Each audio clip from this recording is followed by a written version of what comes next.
Welcome to 7 news Telugu. త్యాగాలతో వచ్చిన steel plant మనసు తెలిసిన తెలుగు సీఎండీ మాత్రమే కేంద్రం ఇచ్చిన ప్యాకేజీని సమర్థంగా వినియోగించి పరిశ్రమను పునరుద్ధరింప చేయగలరని, అందుకు ముఖ్యమంత్రి చొరవ తీసుకొని కేంద్రాన్ని ఒప్పించాలని విదేశం ఐక్యవేదిక రాష్ట్ర convener doctor Busi Venkatarao demand చేశారు. విశాఖలోని అంబేద్కర్ భవన్లో జరిగిన పత్రికా ప్రతినిధుల సమావేశంలో వెంకటరావు మాట్లాడుతూ స్టీల్ ప్లాంట్కు కేంద్రం ప్రకటించిన ప్యాకేజీలో రాష్ట్ర ముఖ్యమంత్రి చంద్రబాబు పాత్ర కీలకమని, ప్యాకేజీ ద్వారా ప్లాంట్ను కాపాడాలన్న చిత్తశుద్ధి కూటమి నేతలకు ఉంటే ఆ సొమ్మును బాధ్యత లేని అధికారులు చేతిలో పోస్తే లక్ష్యం నెరవేరదన్నారు.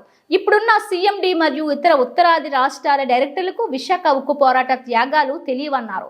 ఈ క్లిష్ట పరిస్థితుల్లో పరిశ్రమలను తిరిగి నిలబెట్టడానికి విశాఖ ఉక్కు ఆంధ్రుల హక్కు నినాదం, ప్రాణత్యాగం అర్థం తెలిసిన తెలుగు అధికారులు కావాలన్నారు. సీఎండీతో పాటు కీలకమైన ఆపరేషన్, కమర్షియల్, ఫైనాన్స్ డైరెక్టర్లను తెలుగు వారినే నియమించేలా చంద్రబాబు కేంద్రాన్ని ఒప్పించాలన్నారు. అలాగే ప్యాకేజీ నిధుల నుండి ముడి సరుకు కొనుగోలుకు ఆకలితో ఉన్న ఉద్యోగులు, కాంట్రాక్ట్ కార్మికుల జీతాల చెల్లింపుకు అనుమతి కోరాలన్నారు. బియ్యం ఉండాలి, గృహిణి ఆరోగ్యవంతంగా ఉండాలి. వంట వండే గృహిణికి తిండి లేకుండా అప్పు తీసుకొచ్చి వండాలంటే ఆమెకి సాధ్యం కాదు. ఎంత సమర్థమైన యాజమాన్యాన్ని పెట్టినా ఈ ప్యాకేజీ నుండి ముడి సరుకు కొనుగోలుకి, కార్మికుల జీతాల చెల్లింపుకి కూడా అనుమతి ముఖ్యమంత్రి గారే కోరాలి. ఇక వీరి చేతిలో ఇంకా ఉన్నాయి. ముఖ్యమంత్రి గారు చేయాల్సినవి కేంద్రం మీద ఒత్తిడితో పాటుగా మన రాష్ట్రం నుంచి ఆయన కూడా రాయితీలు ఇవ్వాలి. మన రాష్ట్ర ప్రభుత్వం పరిశ్రమకి నీరు, విద్యుత్తు సరఫరా చేస్తుంది. గత ప్రభుత్వం, జగన్మోహన్ రెడ్డి గారి ప్రభుత్వం విపరీతమైన విద్యుత్ ఛార్జీలు పెంచి 2 రూపాయలు ఉన్న యూనిట్ని 8 రూపాయలు పెంచారు. ఆ విద్యుత్ ఛార్జీలు, నీటి ఛార్జీలు రద్దు చేయాలని చెప్పి మేము డిమాండ్ చేస్తూ ఉన్నాం. అలాగే ఈ రాష్ట్రంలో చిన్నపాటి రా మెటీరియల్ అటు జగ్గయ్యపేట, మాదారంలో డోలమైటు, లైమ్ స్టోను మైనింగ్ జరుగుతూ ఉంది. ఆ మైనింగ్ రాయల్టీని ప్రభుత్వం కొంతకాలం పాటు వాయిదా వేయాలని డిమాండ్ చేస్తూ ఉన్నాం.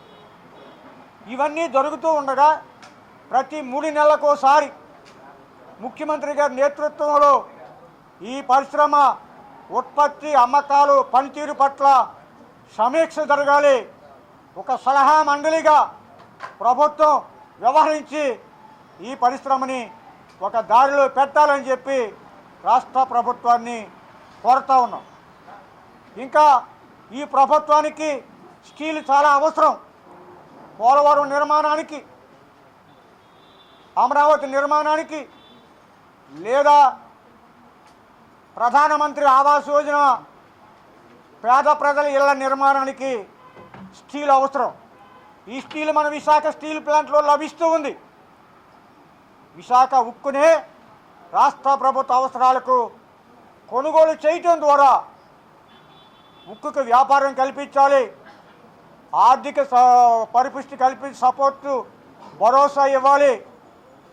మరొక్కసారి మీకు గుర్తు చేస్తూ ఉన్నాను, పరిశ్రమ మనసు తెలిసిన విశాఖ ఉక్కు ఆంధ్రుల హక్కు పోరాట చరిత్ర తెలిసి పరిశ్రమ పట్ల అంకిత భావం కలిగినటువంటి తెలుగు అధికారిని మాత్రమే సీఎండీగా నియమించాలి. జీతం కోసం పనిచేసే ఏ అధికారి కూడా ఈ పరిశ్రమని నిలబెట్టలేడు అని చెప్పి విధ్వంసం ప్రకటిస్తూ ఉంది.